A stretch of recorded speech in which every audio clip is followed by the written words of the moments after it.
Vous qui venez de demander vos news, vous savez qu'avec l'assistant personnel intelligent BMW, vous pourriez les demander de la même manière à votre BMW série 3 ? Enfin, de la même manière, disons que vous auriez pu également lui demander d'activer vos sièges chauffants pour vous mettre dans les meilleures conditions d'écoute. Nouvelle BMW série 3, conduire l'innovation. L'info éco avec Capital.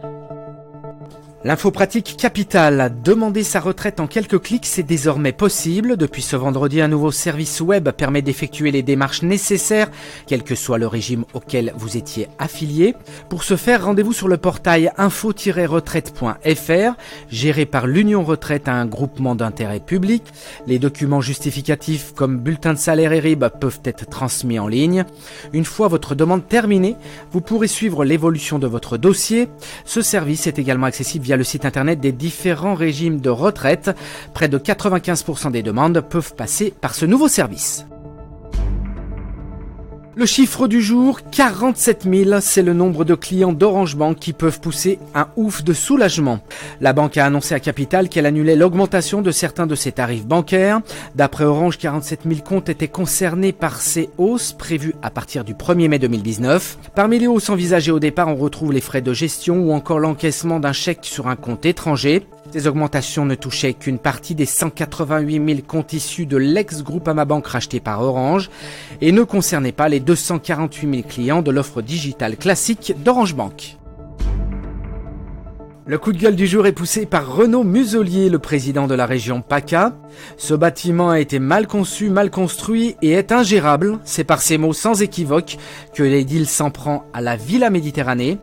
Il faut dire que l'édifice est un vrai gouffre financier depuis son inauguration en 2013.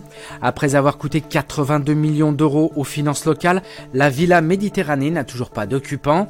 Aujourd'hui, les travaux d'un montant de plus de 6 millions d'euros doivent y être effectués. Une somme qui sera remboursée par les assurances, relate le journal La Provence. Le bâtiment va accueillir une réplique de la grotte Cosquer et un musée présentant des œuvres d'art préhistoriques. Ouverture prévue en 2021. On finit par une histoire qui n'est pas sans rappeler celle de Carlos Ghosn, l'ex-PDG de Renault-Nissan. Un autre patron français, Marc Karpelles, l'ex-baron de Bitcoins, vient d'échapper à la prison japonaise. Il était suspecté depuis 2014 d'être l'auteur du vol de 650 000 Bitcoins, soit 2,5 milliards de dollars, au sein de sa propre entreprise Mt. Gox. Après 5 ans de suspense, la justice l'a condamné à 2 ans et demi de prison avec sursis pour manipulation de données informatiques. Il échappe ainsi à une peine de 10 ans. Il a passé près d'1 an en détention provisoire et n'avait pas l'autorisation d'avoir son avocat lors des éprouvantes séances d'interrogatoire.